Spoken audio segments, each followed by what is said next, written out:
안전하셨습니까? 5월 초에는 연휴가 있어서 많은 유동 인구가 있었다고 합니다.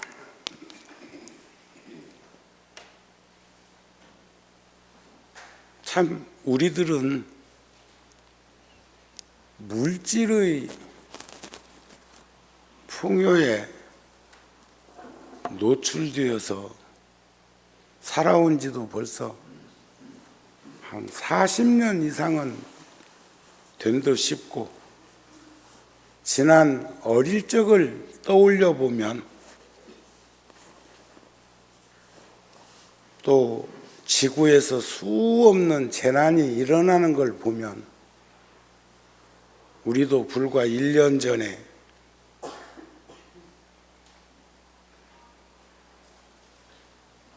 진도 앞바다의 재난은 참사지요. 그것은 자연재해가 아니고 인재죠, 인재.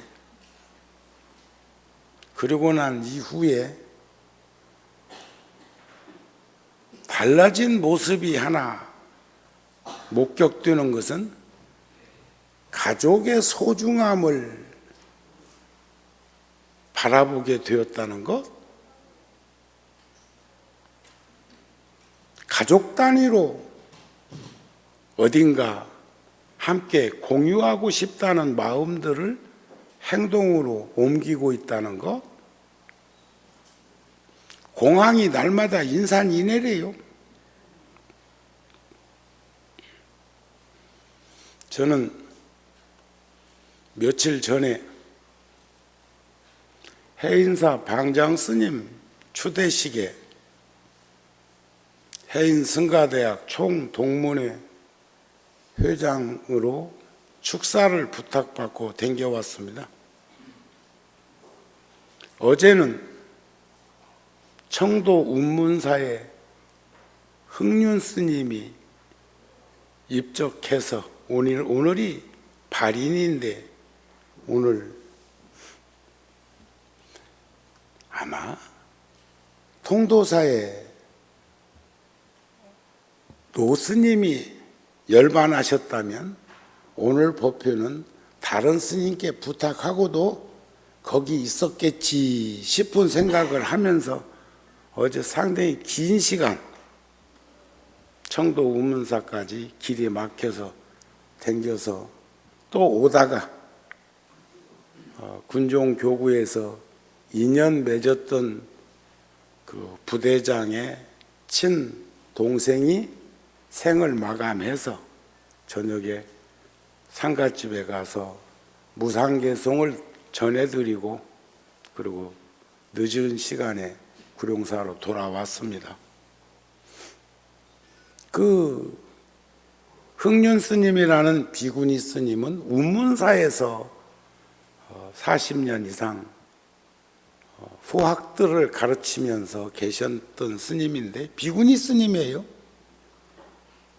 꼭 누이 같다는 생각을 해서, 나보다 한 나이가 10살쯤 많으신데 종단에서도 활동을 같이 하기도 했지만, 저가 통도사 주지소임 볼 때 그 스님은 운문사 주지소임을 보시기도 했고, 또 아는 분들은 아시다시피 제도권 안에서 바른말 하다가 저가 힘들었던 시절도 있었는데 늘 가슴 아파 가슴 조이면서 위로해 줬던 스님인데, 저번 주 일요일 날은 구룡사 법회였습니다. 근데 아침에 전화 한 통이 와서 받아보니까 상당히 힘든 목소리였지만 저에게 스님 저 먼저 갑니다, 이런 전화에서 저 먼저 갑니다. 그러니까 마지막 시간에 인연이 있었던 스님이나 불자들에게 몇 군데 전화를 하신 것이 아닐까. 근데 어디냐고 하니까 안 가르쳐줘. 그래서 전화를 끊은 다음에 다시 전화를 돌려서 시자 스님에게 내 직감을 전했어. 지금 동대 일산병원에 계시냐? 그랬더니 그렇대요. 병실도 안 물어보고 오후에 병원에 가서 한 1시간쯤 손을 꼭 잡고 이런 얘기 저런 얘기하고 돌아오면서 오늘은 열애사 법표니까 열애사 법표하고 내가 다시 오겠노라 하고 돌아왔는데 돌아가신 지 3일 됐어.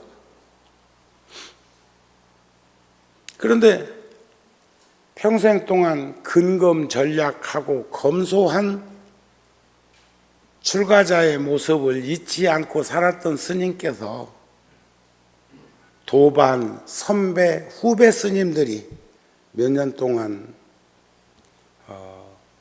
건강이 악화되어 있었기 때문에 약값으로 한 푼씩 한 푼씩 주신 것을 동국대학교 병원과 그리고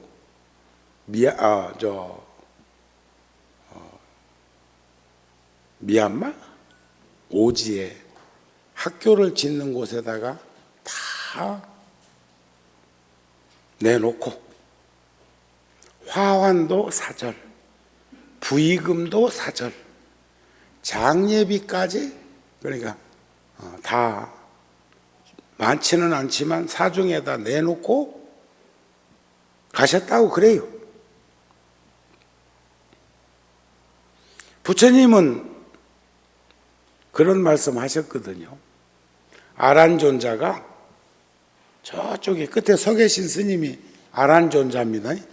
부처님의 10대 제자 중에 1대 제자인 가섭존자와 다문제인, 도타제일인 10분의 그 큰 제자가 계셨죠. 우리 예불문에도 안 나옵니까? 10대 제자, 16성, 독수성, 500성, 1200성, 제대성 중 나오죠.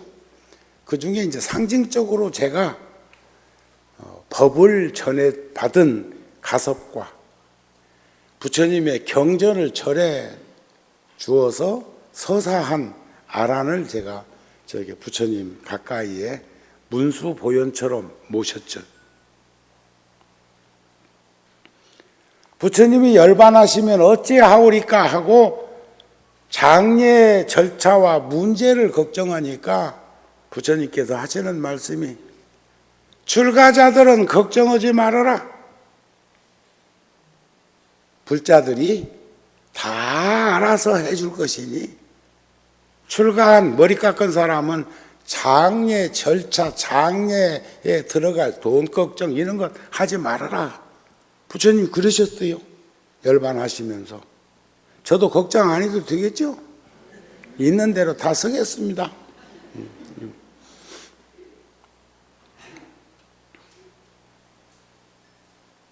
이번에 저희들이 제일 먼저 저는 뭘 손해볼 때도 있기는 있어요. 그런데 옳다고 생각되고 진행해야 된다고 생각하면 종단적으로나 어떤 일이든지 제일 먼저 솔선하는 쪽이에요. 솔선하는 쪽.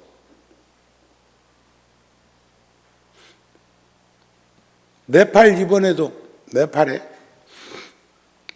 어떤 분은 내가 부처님 탄생지 네팔을 도웁시다.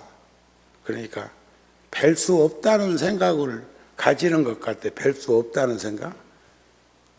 종교 다른데 다른 나라도 우리 불교가 아무 무관한 나라도 재난이 일어났을 적에 그 우리가 할 수 있는 시점부터 지금까지 아마 20년, 25년 동안 꾸준하게 매년 그런 일이 큰 재난이 일어나면 해왔다고 생각합니다. 제가 1억을 종단 아름다운 동행에다가 제일 먼저 토요일 날, 일요일 날 지진이 일어났는데 월요일 날 제가 1억을 갖다가 구호 성금을 냈습니다.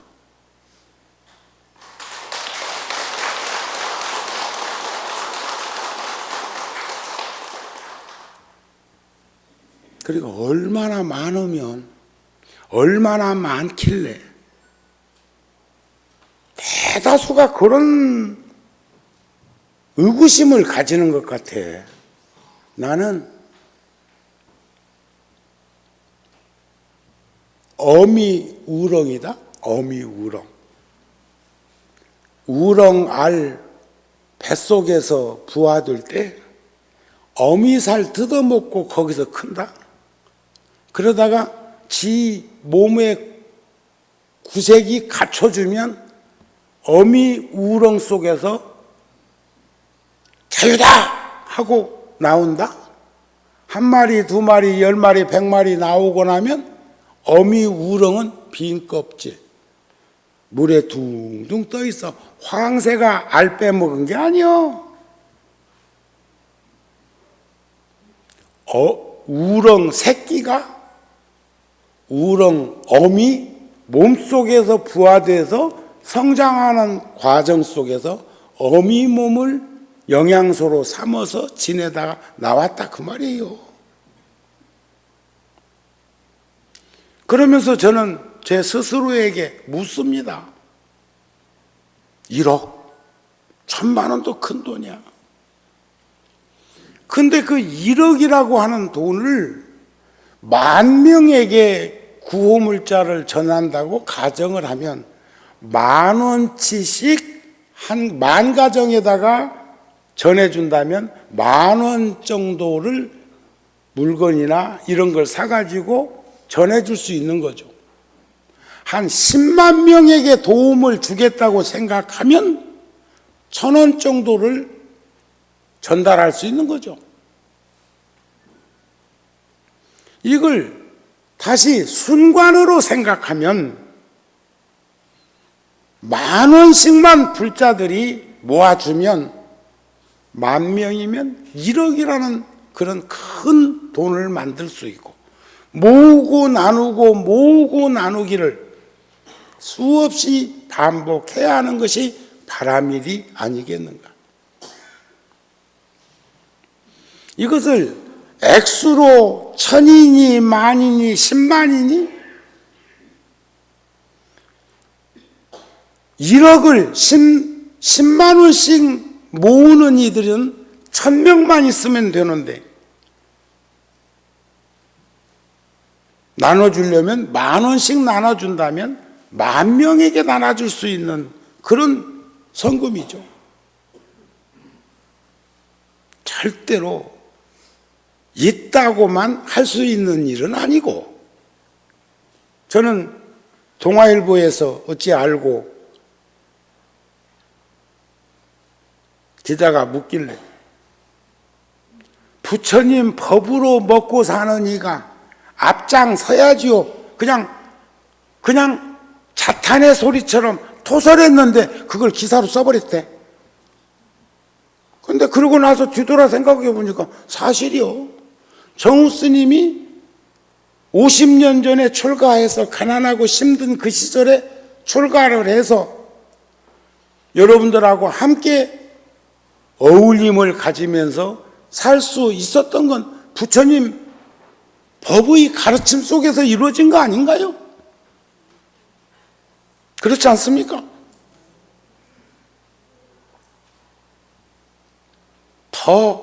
그래서 이번에는 열애사, 구룡사 등 모든 포교단과 또 군종교구에서는 제가 따로 420곳의 군 법당에서 다 성금을 모아질지는 모르지만 군 부대 안에 병사들이 있는 곳에 있는 법당이기 때문에 그곳에서도 140명의 스님들과 포교사들에게 전문을 보내기를 작년에 재작년에 필리핀 그 일 있을 때 했던 것처럼 세월호 침몰했을 때 우리들이 했던 것처럼 이번에도 부처님 탄생지 눈빈이를 돕는데 동참하자. 그래서 저부터 또 개인적으로 군종 교구에다가 성금을 냈어. 지는 안 하면서 니는 해라 하면 누가 하냐? 세상 일이 다 그래. 집안일도 그렇고 어디도 다 마찬가지야. 그건 이번에 모아서 직접 우리 NGO 팀을 통해서 붓다 월드를 통해서 현장에 가서 부서진 학교를 재건해주고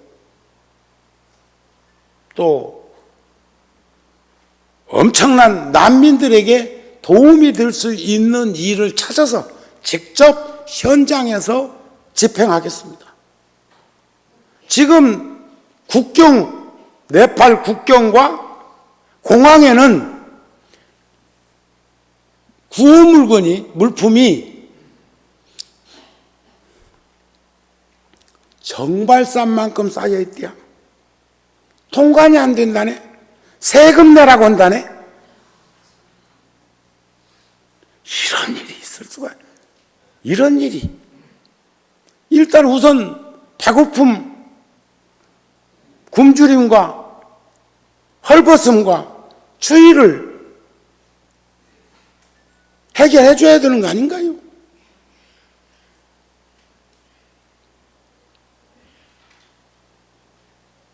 그런데 그것만 밥 먹다 도씹은 기분만 가지고 지금 우리가 현량할 일은 아니라고 생각합니다. 우리 모두 어렵고 힘든 이웃이 있거나 재난으로 어려움을 겪는 그런 나라들, 전 저번 주 구룡사 법회 때 그런 말씀했습니다. 그래 부처님이 그 많은 곳 중에서 중인도 갑이라국 지금의 네팔을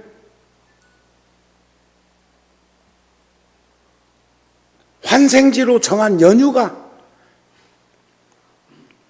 어쩌면 2500년, 2600년 전에 저런 재난이 있을 것도 부처님은 충분히 보시고 불교를 믿는 이들에게 그런 환경에 노출된 이들을 돕도록 하기 위해서 거기서 태어나신 거 아닐까 하는 생각도 가지게 하더라.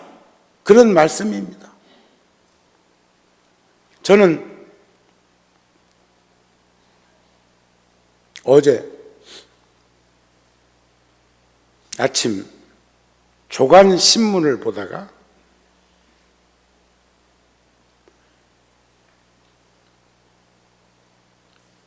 국제 환경단체인 그린피스는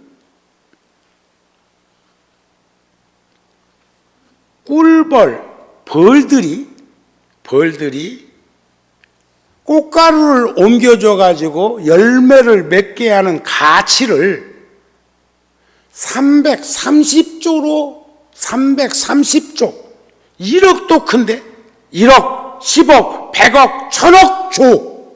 그런데 그 조도 330조.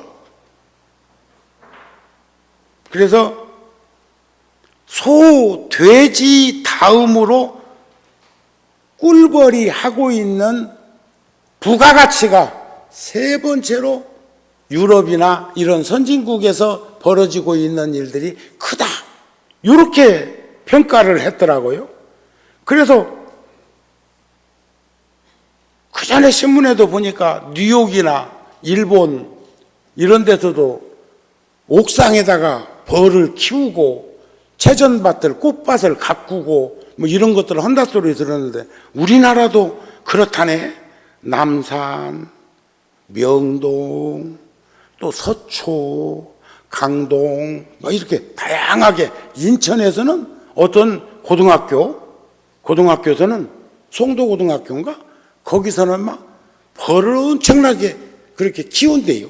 꿀도 따고, 그리고 그 벌이 얼마만큼 중요한 것인가에 대해서 얘기를 하고 있는데, 농장에서 꿀벌이 사라져가지고 점점 비싼 인건비를 들여가지고 일을 시키는 농장도 많대요. 농협 자료에 보니까 1년에 300억 정도가 꿀벌 대신 일꾼들 사다가 붓으로 꽃을 이렇게 묻혀가지고 배밭, 사과밭, 복숭아밭, 감밭 등등등등등등등, 참외, 수박, 딸기 이거 다 그거 안 해주면 열매 안 연다네요. 참 별일이다 싶은 신문을 보면서 거기다 뭐라고 단을 잡아놨냐면, 너 없으면 우리는 4년 내 멸망한, 지구가 벌이 없으면, 벌만 없으면 그럴까? 개미도? 아니 개미만 그럴까?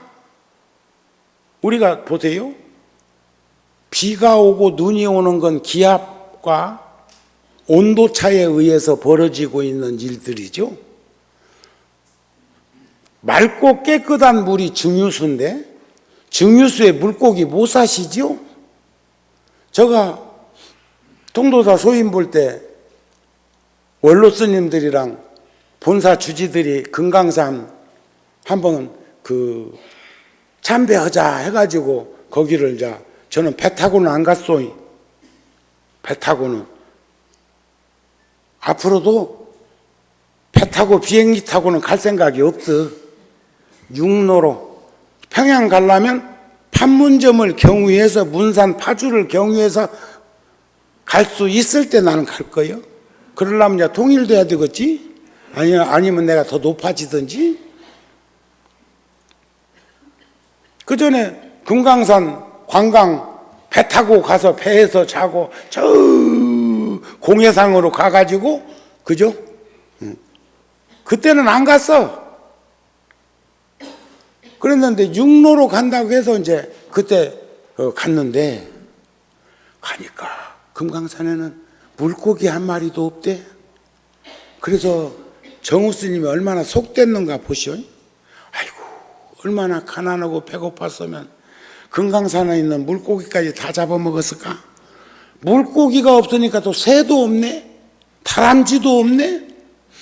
그것을 부정적인 측면, 우리가 긍정적으로 보면 벼이삭은 익으면 익을수록 고개를 숙지요, 겸손의 미덕으로 보는가 하면, 부정적으로 들여다보면 지무개에 못 이겨서 꼬꾸라졌지, 이렇게 생각하는 사람도 있다고.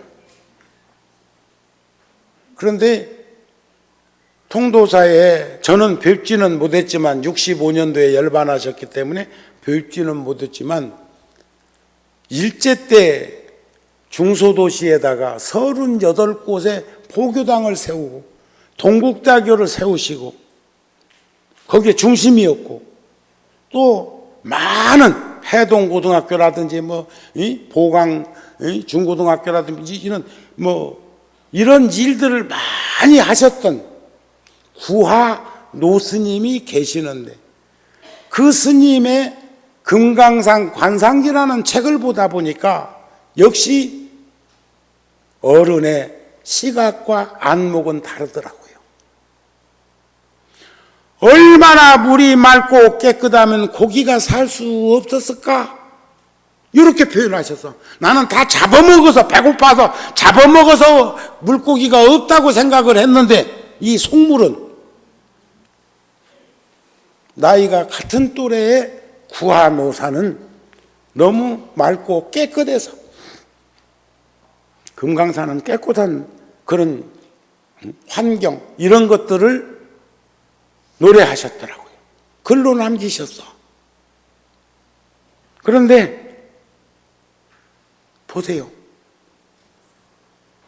고기압이 팽팽하면 사막, 저기압이 팽팽하면, 팽창하면 그것은 습지, 늪지. 그렇게 되는 거 다 알고 계셔. 근데 저 뭉게구름, 새털구름 저것은 비 안 돼. 비가 되려면 폭풍 바람에 사막에 저 먼지가 벨소리를 다 해도 하늘로 솟구쳐서 구름하고 휘섞이면서 무게중심이 무거워져야 그게 비도 되고 눈도 되고 먹구름도 되는 이치를 아셔야 합니다. 섞여야 돼, 섞여야. 하나 더하기 하나는 몇이지요? 응? 둘이요. 누구는 대답 안 해놓고는 내가 둘이요 하니까 그럼 나는 몰랐을까? 제가 이 얘기하는 건 고집하지 말라는 거예요. 하나 더하기 하나만 둘이 아니라 수없는 방법을 동원해 보면 둘이고 셋이고 만들 수 있는 해답은 다 나오게 되어 있는데 많은 이들이 쉽다고 한번 결정했다고 거기에 너무 국집해서 집착하는 것이 고통과 괴로움을 수반하는 거예요. 조화로움이 가장 지혜로운 자의 삶이 아닐까. 그런데 너 없으면 인류는 4년 내 멸망한다고 하는 말을 우리만 한 게 아니야. 우리만 한 게 아니고 많은 이들이 걱정을 하고 지구상에 있는 100대 농작물의 71%가 꿀벌에 의존해서 만들어진다는 것을 얘기했어요. 인류가 먹는 식량의 3분의 1 정도는 꿀벌의 수분에 의해서 결실을 맺게 된다고 그랬어요. 아인슈타인은 지구상에서 꿀벌이 사라지면 4년 이내에 지구가 멸망한다. 여기서 멸망한다는 굶어 죽는다 그 말이에요. 불과 이번에 네팔에서도 보면 그 재난 지진으로 인해 가지고 며칠 사이에 먹는 물, 식량 이런 것들이 전부 범벅이 되는 것 보셨잖아요. 그리고 많은 나라에서 그곳에 구호 물품을 보내기만 한 것이 아니라 한 사람이라도 살려보려고 의료팀이나 구호팀이 갔는데 몇 푼이나 있는 것들은 또 인도를 통해서 비행기를 통해서 해외로 수십만 명이 탈출했다는 말을 들으면 돕고 싶겠어요? 도와주고 싶겠어? 그런데 지혜로운 자는, 자비심을 가지고 있는 자는, 사랑하는 마음으로 세상을 바라보는 이는 연민심이 그것을 극복하게 하더라는 거예요. 이해가 되시죠? 응? 제일 힘든 게 밥 먹다 돌 씹는 거예요. 그런 일이 자꾸 눈에 띄어. 그런데 밥 먹다 돌 씹으면 일반 사람들은 보통 여러분들이 밥 먹다 돌 씹는 거하고 내가 밥 먹다 돌 씹는 거는 달라. 나도 혼자 먹다가 돌 씹으면 똑같을란가 몰라도 여럿이 있으면 내가 돌을 씹었다고 생각해봐. 그럼 내가 팩 하고 뱉었을까? 못 뱉어. 그거 이렇게 가지고 입에서 그 돌을 그렇게 해가지고 어느 지점에다 모아놓고 손으로 빼내야 돼. 그리고 그 밥은 먹어야요. 그런 거 아닌가요? 웬만한 사람 뱉어버릴걸? 우리 인생의 다반사를 밥 먹다 돌 씹는 기분을 느끼면서 한번 응용해보라는 거예요. 그런데 돌이 밥알보다 많은 거 아니야. 요즘은 거의 돌 씹을 쌀 없어. 어떻게 그걸 요즘 조리질도 않고 그냥 봉지 속에 있는 거 털푸덕 붓고 물 붓고, 요즘은 또 찜통에다 넣으면 밥도 돼, 물 붓고. 또 그런 것도 있다 해.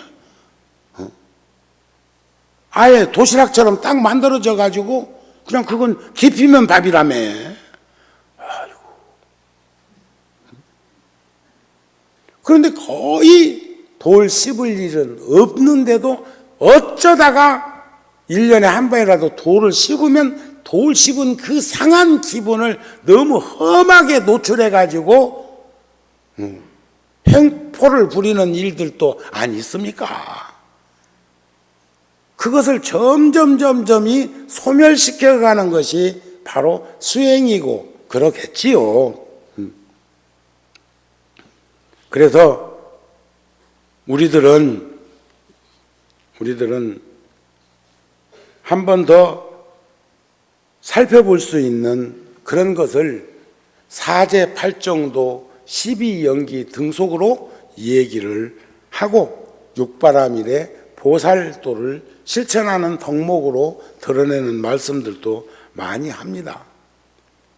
앞에 드린 말씀처럼 스님 다음 주 일요일 날 열애사 법회하고 올게요. 그게 일주일이야. 일주일. 시간으로 168시간도 안 돼.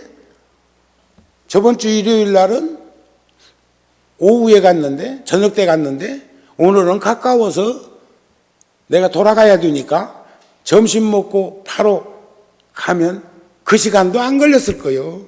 그런데 스님은 이미 오늘 화장막에서 지금 시간에 아마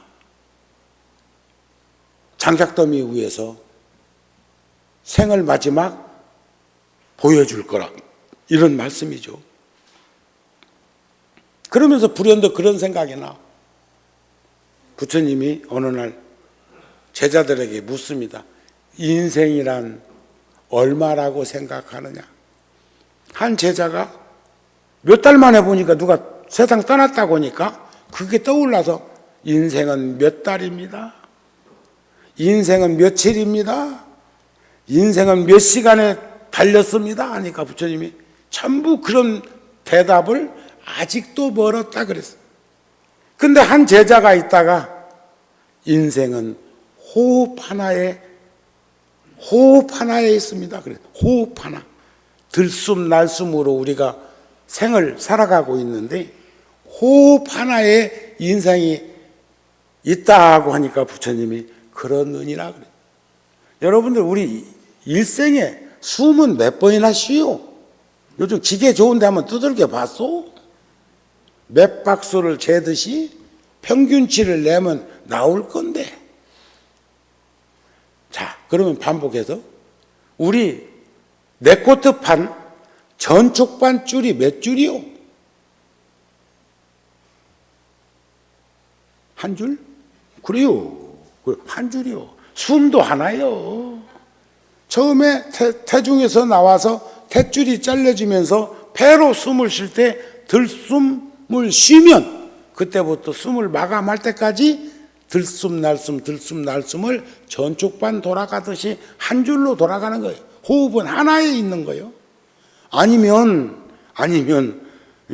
전축반이 한 줄만 잘라져 있으면 거기에 담겨져 있는 노래가 계속 나온다? 예를 들어서 두만강 노래라면 두만강 계속 돌아도 두만강만 나와. 에? 이해가 되시죠? 한 줄이야, 한 줄. 에? 그런 상황 속에서 우리들은 1년, 10년, 100년을 그렇게 보고 느끼고 사는 것이 아닐까 싶습니다. 달라이 라마 스님의 주치의를 지금도 하고 계시는 베리커준이라고 하는 스님이 계신데 그 스님이 한국에 와가지고 법문해놓은 자료에 죽음이 두렵고 우울하다면 회한 없이 살도록 노력하세요 그랬더라고. 최선을 다하기는 어렵지만 최선을 다해서 살려고 노력하면 여한 없는 인생은 되지 않을까 싶네요.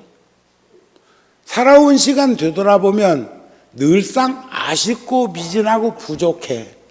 그래서 내가 그 스님께도 그런 말씀 드렸어요. 스님, 가시면 다시 오실 건데, 편안한 마음으로 이 육신이 조화를 이루지 못해가지고 마감하게 되니까 편안한 마음으로 다녀오세요.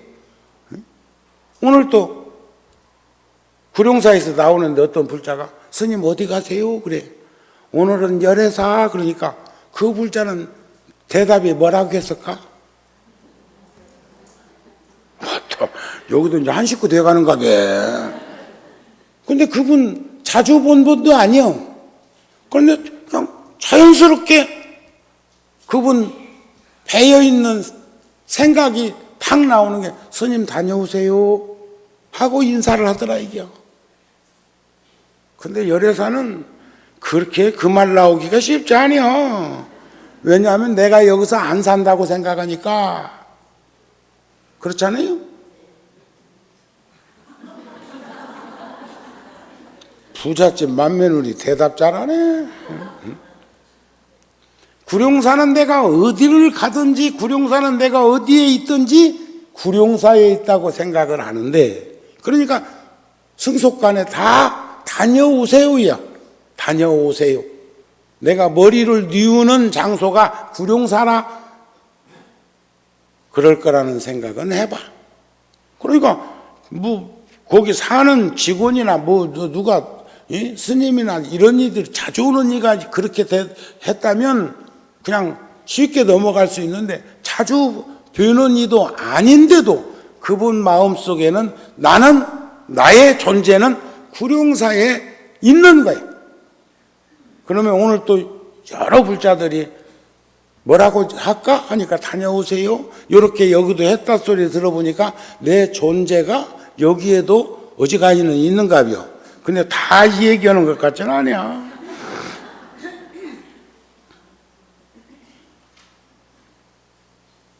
근데 어제 운문사에 가서 보니까 참 수수백 명의 스님들이, 그러면서도 또 소임자들은 걱정이요. 아이고, 이왕에 가실 거 4월 초파일 딱 목전에 가셨더라면 어쩔 뻔 알았냐고. 못 오지. 다 소임자들이 올 수가 있어? 거기 있는 대중들끼리 할 수밖에 없는 거지. 응? 아니, 어저께 시간이 토요일 날 나에게도 일정이 안 잡혀 있었으니까 갔다 올 수 있었지. 아무리 뭐 해도 이 일로 와두고 뭔 일 할 수는 없는 거 아니야. 그러니까 아까 내가 얘기하기를, 만일에 통도사에 월화 스님이 열반하셨다고 했는데도 내가 법회라 가야 돼 하고 왔을까? 이런 생각을 해보면서 그래도 스님은 이해하실 것이고 대중들은 이해할 거라는 생각을 해봤다 이 말이죠. 그런데 그 스님에게 기자가 물었어. 죽음과 죽음의 과정에 대한 법문 끝에 나는 11살 때 뇌종양이 발견돼서 뇌수술을 4번이나 받았다. 4번이나 뇌수술을 했으니까 이게 보통 일 아니잖아요. 왜 불교에 귀했나? 하고, 왜 귀의를 하고, 왜 스님이 되었는가? 대학 교수, 의과대학 교수였더니가 왜 스님이 됐을까? 달라이 라마를 25년 이상 모시고 그것에서 수행자의 길을 걸었을까? 지금은 달라이 라마 뜻에 따라서 세계 각국에 다니면서 부처님의 법을 전하고 계실까? 이런 얘기요. 나는 죽음의 문턱까지 갔다 왔던 청소년기에 우연히 티베트 불교 티베트 스님의 법문을 듣고 내 머리는, 내 가슴은 360도 전환되었다. 저는요, 과거에 몇 명의 스님들과 함께 달라이 라마 존자님을 뵙고 차를 한잔 하면서 담소를 나누는 중에 한 스님이 넉비 돌 같은 질문을 했어. 활불이라면, 응? 살아있는 관세음보살님이라면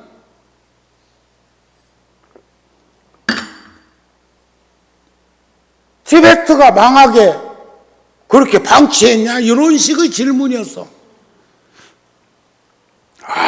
따지라대. 그런데 달라이라마께서 하시는 말씀이, 이게 이해가 될지는 모르겠지만 한 톨의 씨앗이 움을 틔워서 줄기를 피워서 꽃을 피워서 열매를 맺기까지는 아까 우렁 새끼가 어미 몸에서 영양소를 섭취하면서 성장하는 것처럼 이런 말씀이에요. 응? 그래가지고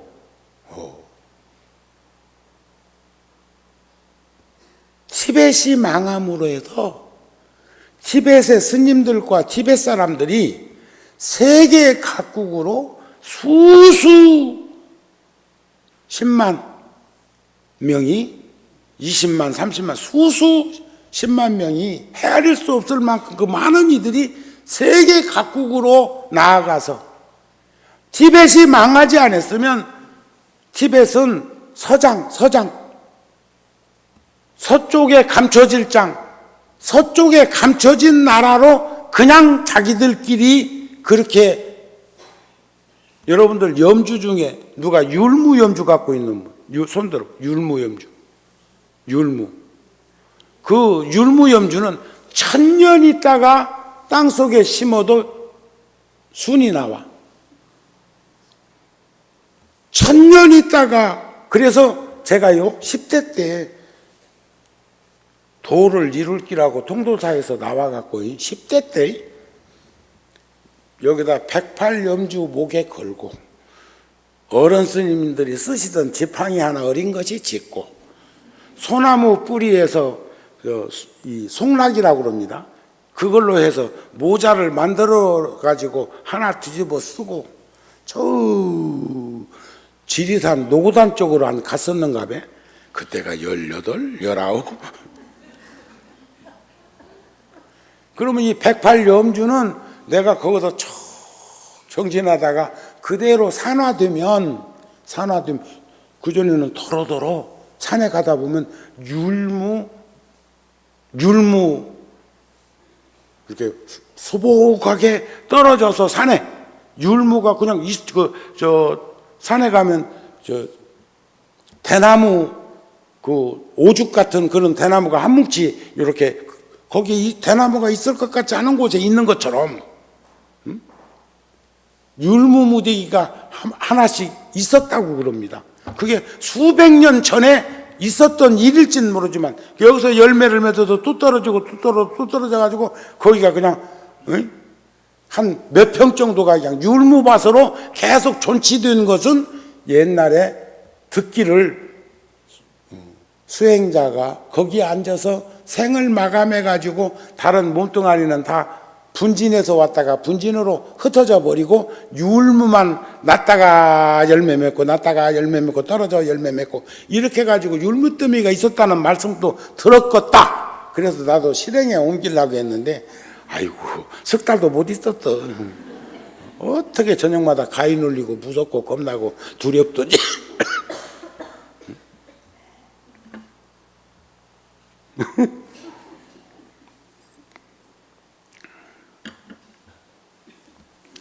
그런데 참 여기서 360도라는 말에 눈여겨봐야 돼. 360도는 제자리요. 그러니까 뇌종양으로 수술받고 그런 여러 가지 어려움을 겪었던 청소년기에 부처님의 법을 듣고 내 생각이 360도 바뀌었다. 360도.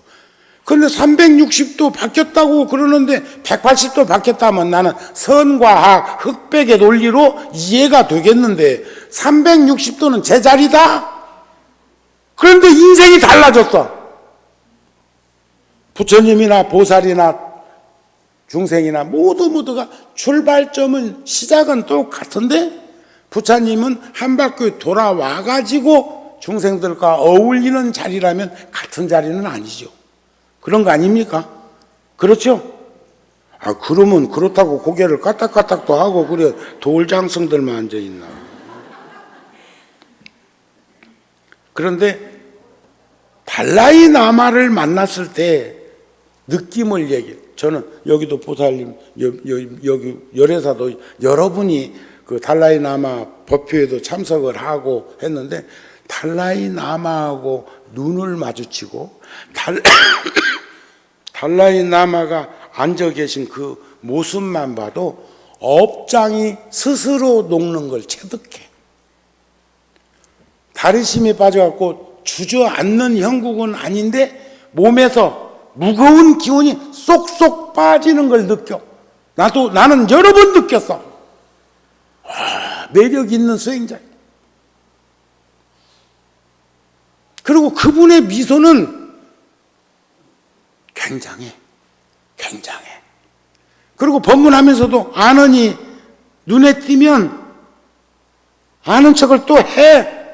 텔레비전에서 봐도 그분은 뭐 가려우면 긋기도 하고 그러잖아요. 전생에 긋기도 하고. 어느 때는 말이요.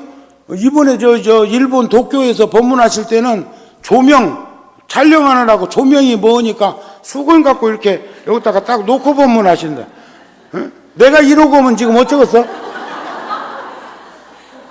그런데 전혀 천연덕스러운 거 아주 자연스럽게 이러고 오면 어때? 그분의 거기 존재와 그분의 가치와 그분의 이 법문 생명력 있는 그 가르침이 중요한 거 아닌가요? 그런 게 너무 자연스러운 거죠. 우리는 지금 여기서 지금 콧물 감기가 나가지고 지금 내가 콧물이 나도 그냥 이렇게 하고 요 정도 하면 몰라도 여기서 하면 여러분들이 오늘 점심 별로 입맛 없을 거예요. 근데 거기는 다 열려있는 공간이어가지고 누구나 다 그런 관계 속에서는 콧물도 나고 풀 수도 있고 하지만 그게 자연스럽지가 못해. 자연스러울 수 있는 건 굉장한 거예요. 그런데 그분이 뭐라고 얘기했냐? 그 스님이 달라이 라마는 우리와 똑같은 인간이다. 딱 규정 지어놓고 그러나 그 어떤 인간과도 다르다. 똑같은 인간이라고 해놓고 달라이 라마는 우리와 다르다. 달라이 라마는 몸과 마음 전체가 사랑과 자비심으로 드러나는 연민심으로 가득하다. 뭐 측은지심 이런 게 아니고 내가 불교의 지혜인 공성을 조금이라도 깨친 것은 존자님 덕분이다. 그분 가까이에도 법문 듣고 하면서 공성 생사가 둘이 아니고 생사열반이 상공하라고 그러잖아요. 법성계에도 이런 것을 내가 이 정도라도 느끼고 작게라도 깨칠 수 있었던 것은 존자님 가르침이다. 이렇게 얘기했어. 그러면서 그동안에 나는 누구인가? 내가 지금 뭐 하고 있는가? 여러분들 그런 생각 안 하세요? 나는 누구요? 지금 내가 지금 뭐 하고 있는 거요? 정우 스님도 저번에 와서 그랬죠? 가슴에서 느끼는 질감하고 머리에서 해석하는 질감이 달라가지고 갈등이 많어. 그러니까 이런 거지.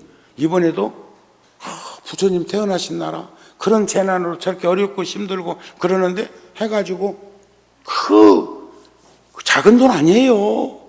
1억을 갖다가 그냥 제일 먼저 가서 종단에다 얼른 갖다 주고 구호팀 가는데 가지고 가가지고 직접 그 현장에서 어렵고 힘든 이들을 도와주세요. 그렇게 했는데 좀 밥 먹고 산다는 놈들은 전부 다 이웃집 불구경하듯이 또는 자기한테 뭔 피해가 올까 봐서 인도로 해외로 중국으로 파키스탄으로 막 빠져나가는 그 몸짓을 볼 적에는 아프다고요. 안 그렇겠습니까? 그렇겠죠? 그런데 아직도 정답은 찾지 못했지만, 그러나 더 이상 그것으로 괴로워하지는 않는다. 왜냐하면 나는 누구인가? 여기에 대한 답은 서서히 지금 발견하고 있다. 내가 누군지 이제 알겠다. 나는 누구인가는 모르지만 내가 어떻게 살아야 되는 것인가는 알겠다.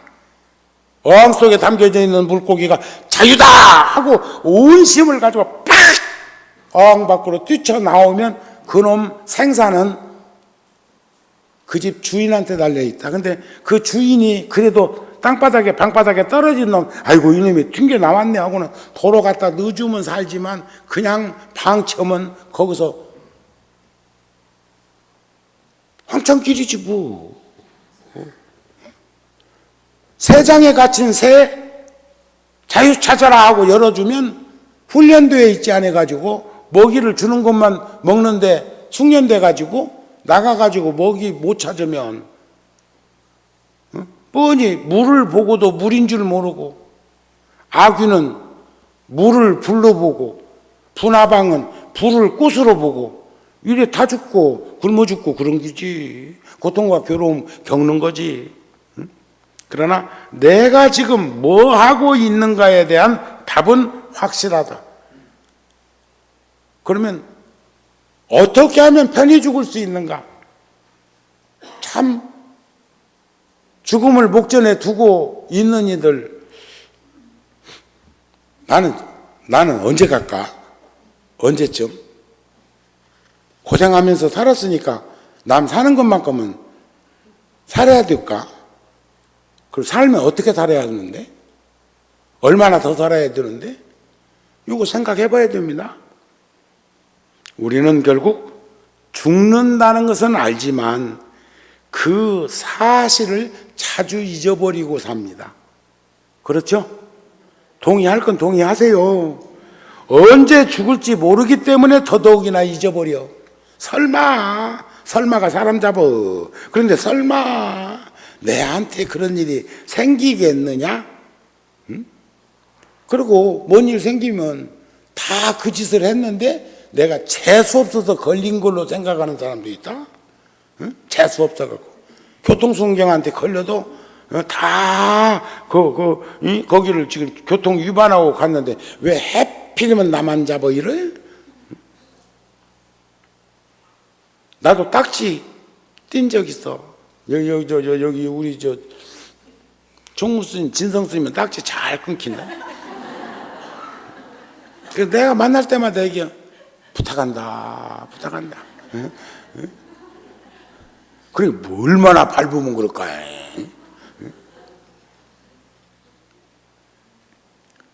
언제 죽을지 모르기 때문에 그러는데, 그래서 더더욱이나 우리는 우울하고 불안하고 두려워지는 거죠. 그렇죠? 두려워져. 두렵고 겁나고 무서워. 그런데 그것을 어떻게 해야 할까? 평화롭게 죽음을 맞이할 수 있는 방법은 열심히 사는 일밖에 없어.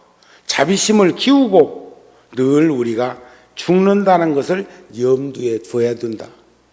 염두에. 생각은 잊어버리지 말아야 돼요. 인생에서 중요하고 의미 있는 것들을 이뤄가야 합니다. 어떤 것이 사람 살아가는 참 의미일까요? 우리는 어떻게 살아야 될까요?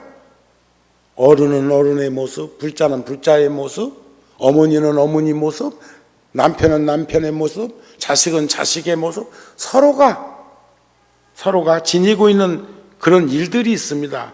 그러면 죽을 때 회한이 덜 남게 되고 마음에 평안을 얻게 된다. 이렇게 그 스님도 얘기했는데 난 동의하기 때문에 그 스님을 팔아서 여러분들한테 한 번 더 상기시켜 드리는 거예요.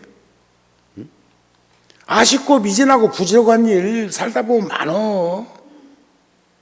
그렇지만 그것은 끊임없이. 왜 우리는 리모컨 가지고 채널은 잘도 돌리면서, 채널은 왜 내 거 채널은 못 돌리냐 이요.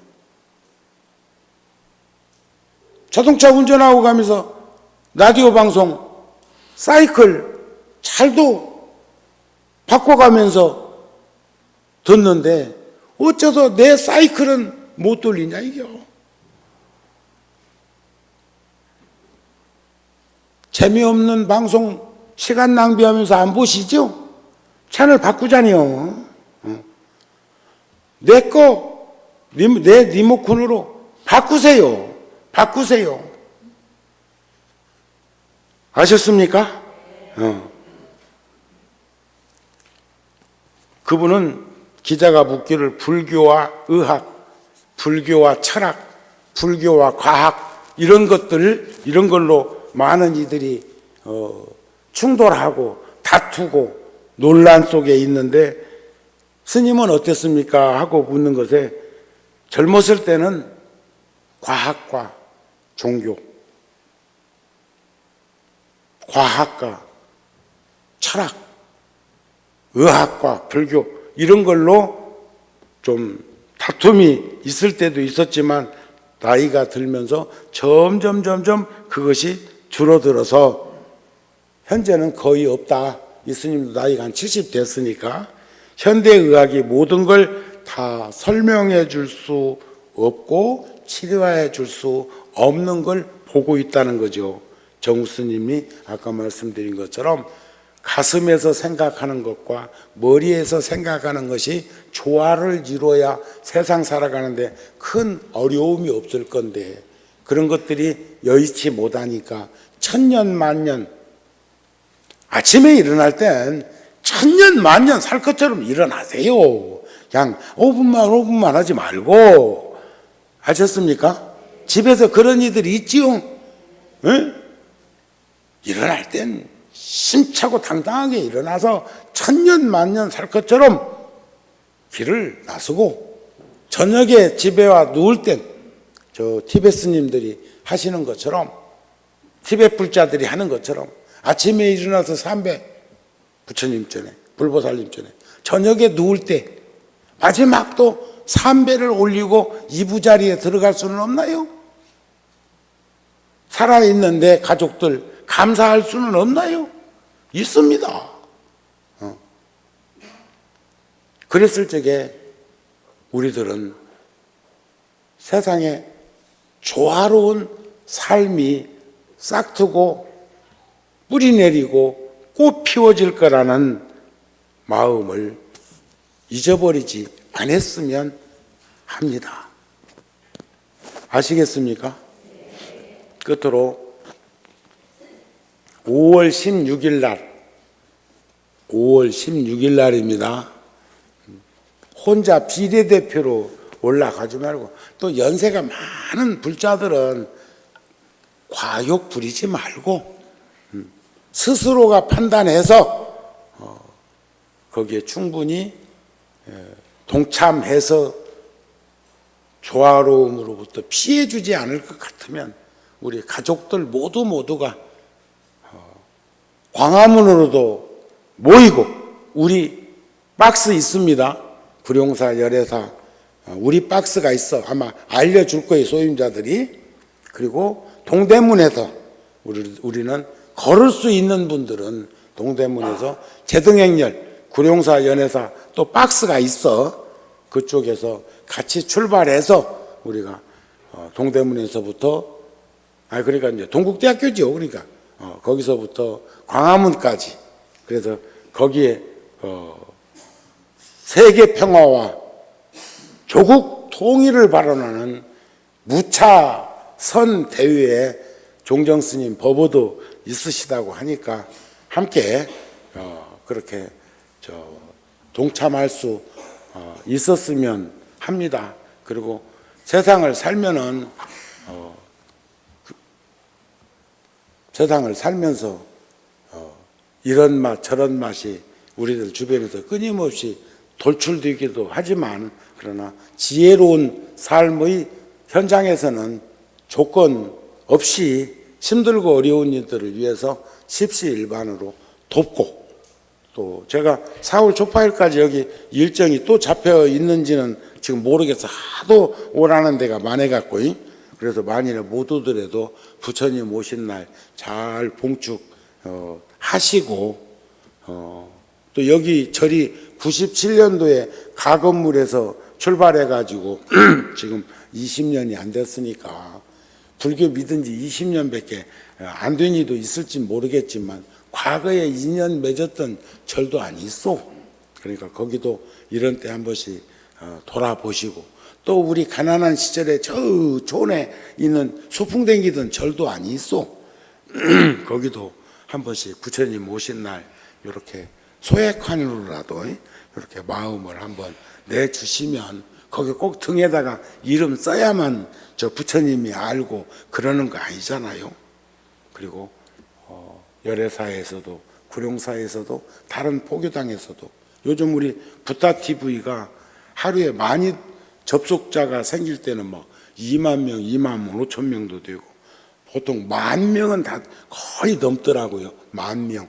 그러면 대단히 많은 불자들이 우리 붓다TV 인터넷 방송을 통해서 부처님의 법음을 듣고 있는 것으로 보이고, 이번에 불교방송 BBS 같은 경우는 열애사에서 법문한 종범 스님의 금강경 법문이 몇 년 전에 하셨던 건데 여기서 제공해 줘가지고 저녁마다 밤 12시인가 그때쯤 되면 종범 스님 법문이 나오시고, 또 BTN 불교 텔레비전 방송에서도 열애사 법문이 참 자주 거기에 나오는 걸 보면, 우리들이 여러 각도로 이 세상에 이바지하고 윤활유가 되려고 하는 그런 일에 함께하고 있음을 우리는 목격하고 있는 것이 아닐까 싶습니다. 우리 불자들 더 힘내시고, 더 용기 내시고, 더 지혜로운 삶을 어울림 속에서 조화롭게 우리 펼쳐 나갔으면 합니다. 부처님 오신 날 우리 모두 함께 할 수 있도록 가족들이나 이웃들에게 부처님의 법음을 전하고, 불교와 인연 맺는 시기가 부처님 오신 날 요 전후로 불자들이 많이 인연을 맺고 있다는 것도 염두에 두고 말을 하면 여러분들의 그 말씀하는 기운이 그분들에게 전달될 것으로 저는 확신합니다. 아셨죠? 오늘 법회 마칩니다. 성불하십시오.